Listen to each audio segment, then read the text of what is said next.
So today we're going to be doing a men's back wax. You're always going to start your wax by cleansing the skin. Doesn't matter the area, doesn't matter the client, always cleanse the skin, okay?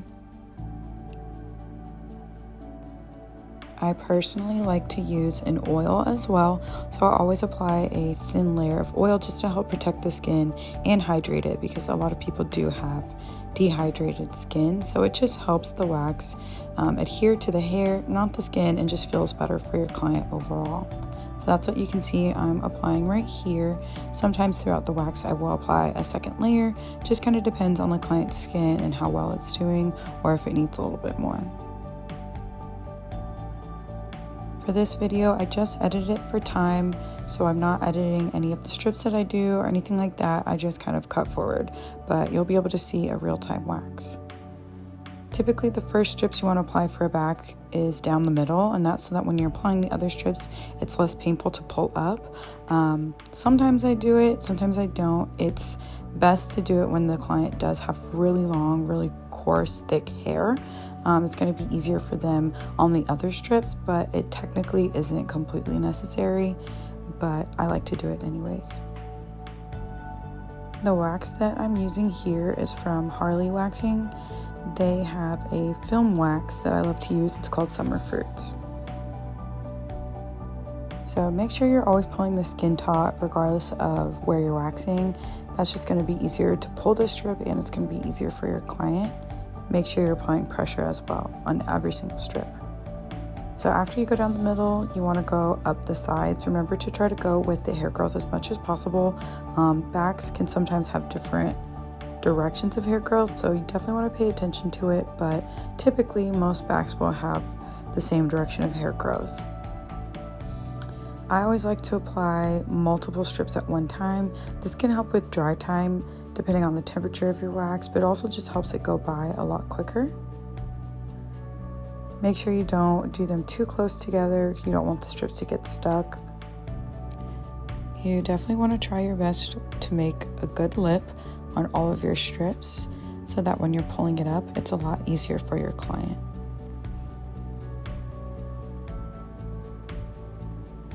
Apply pressure, every single strip. Pull, apply pressure. So you can already see like the majority of the hair is coming up after the first strip. So this one wasn't quite ready. I just let it sit there a little bit longer. I typically try to do quadrants for the back, but I'll do like one strip in each quadrant so that it goes by nice and quickly, but you can see the outline of where you went. I do my best not to use a stick to pull up the hair. It can be really painful when someone is really hairy. Sometimes it's necessary if your strip wasn't applied correctly or something like that, which does happen. You're not going to get perfection every time. Leftover wax also happens, so I like to just apply more wax over it. Super easy, nice cleanup method, but you can also wait until the end and just get the wax off with an oil or something. Hard wax is really easy to get up, so it's usually not a big deal. I also applied an extra layer of wax to that strip because I thought it was too thin. Even if someone doesn't have a lot of hair, if it is thicker hair, you do want to use a little bit more wax. For larger surface areas, you definitely want to make sure you're using wider strips. It's going to help it just go by so much quicker and be easier for your client. That means less strips for you to do.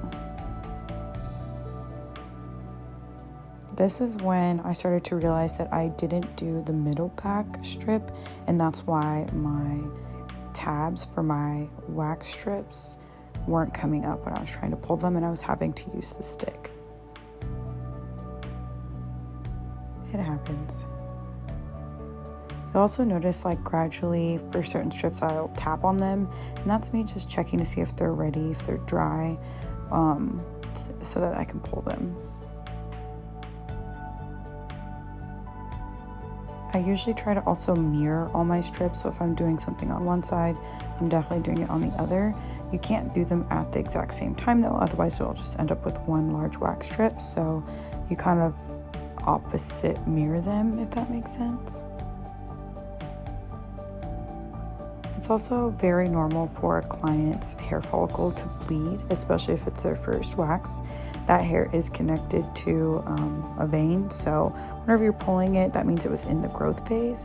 So after you've removed the hair, it's going to take longer for it to grow back, which is a good thing, as long as their skin isn't bleeding, but the hair follicle is completely normal. You'll also notice on some areas, I'll just pull the skin before I apply the strip. That definitely helps out as well. You don't want to have any missed areas. It's just going to help your wax application as well. At this point, we're about halfway done. There's obviously a few areas I still haven't gotten, but with larger strips, it just goes so quick.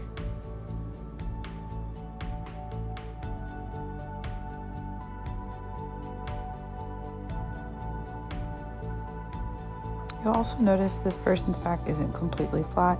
So with that middle back strip that I'm about to do, I did separate it into 2 different strips. It is easier for some clients if you just do one large strip down the middle. However, it's not as easy when there's a lot of like dips and curves and whatnot. Remember that whenever you're laying a strip, you always want to take all of your wax off the stick. So dump it just like I did and then spread it. It makes everything a lot easier. It makes laying the strip so smooth, and you make sure that you can get a nice wide surface area and that you're using all your wax. If you lay your strip and you still have a bunch on the stick, you're just wasting it.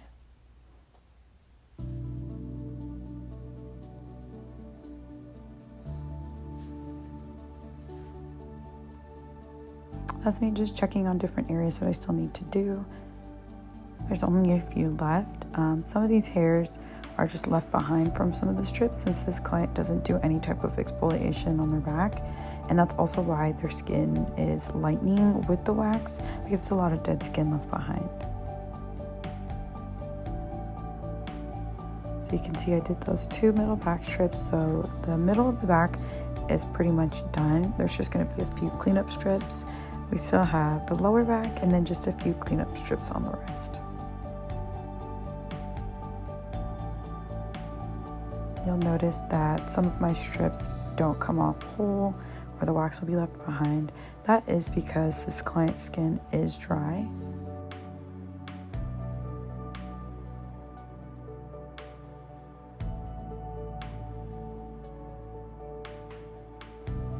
You'll notice that these cleanup strips are typically applied in the opposite direction. That's just to get leftover hairs that maybe are growing in the opposite direction.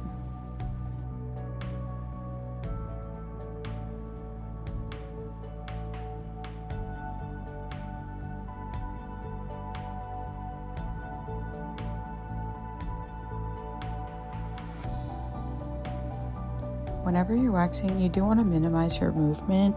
It can cause you to drop your wax, or just anything can go wrong when you're moving around your room too much. So you always want to stay in one spot as much as possible. So you definitely want to utilize your wrist movement and just move the body however you need to. The client can move or reposition, but you don't want to have to walk around the bed 10 different times in 10 different ways.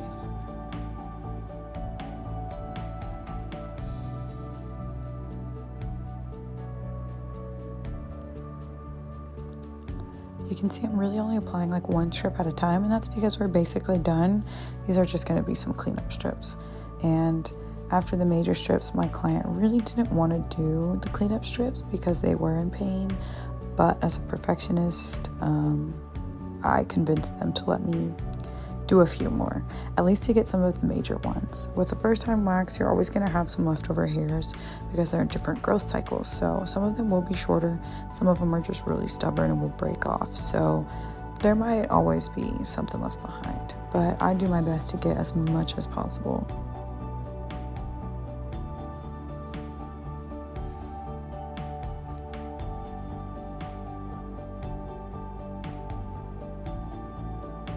Just checking to see where the hairs are, what cleanup strips I can do, what needs to be done.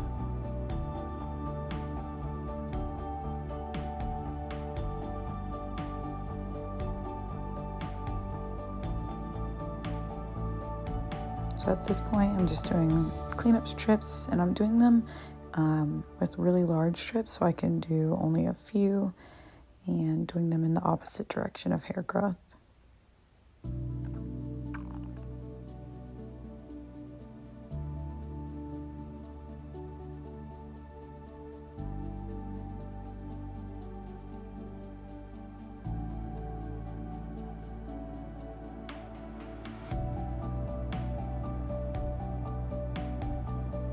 I really didn't need to use a stick on that one. I don't know why I did. Sometimes it's just force of habit.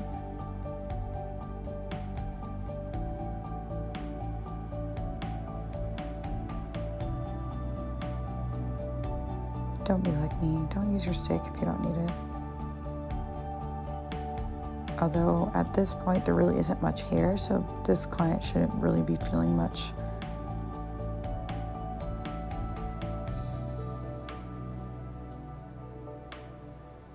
You'll notice I like to smooth out the edges of my strips. That's just so they dry a little bit quicker.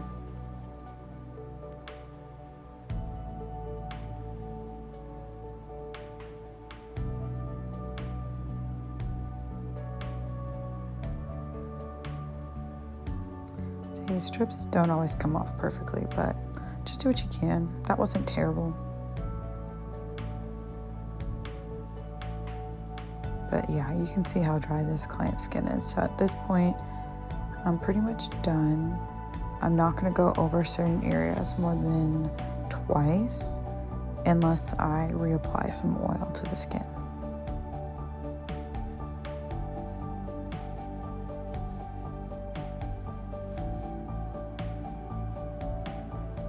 Sometimes I use a stick or some wax to get off like the wax residue in certain areas.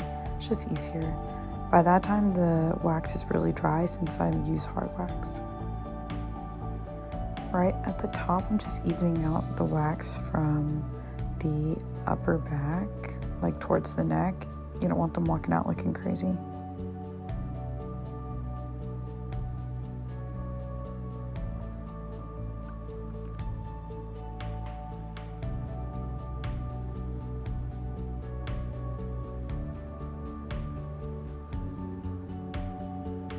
I typically would tell my client, like, okay, last trip or just a few more, just guide them through. It's not a fun experience, so just reassuring them throughout the entire process. Especially with cleanup strips. Like, once you're done with the major ones, you can let them know that these are going to be a lot easier.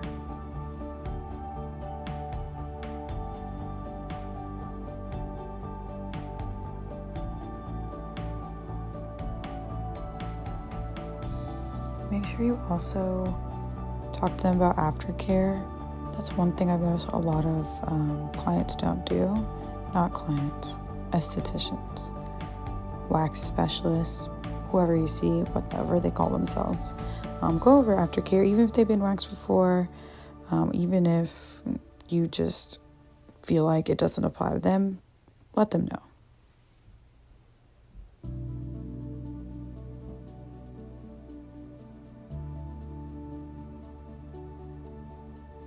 This area really did have a lot of leftover hairs. It was really bothering me. I had to get it one last strip.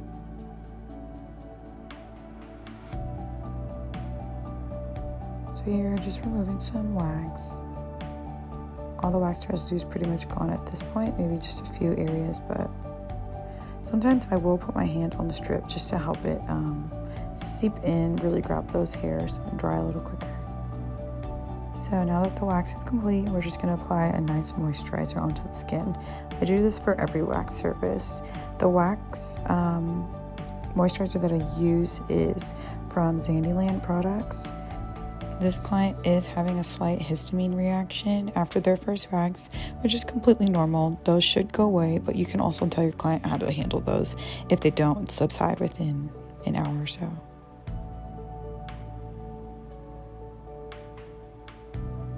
And we are all done. Tell your client to come back within 6 to 8 weeks for their next back wax.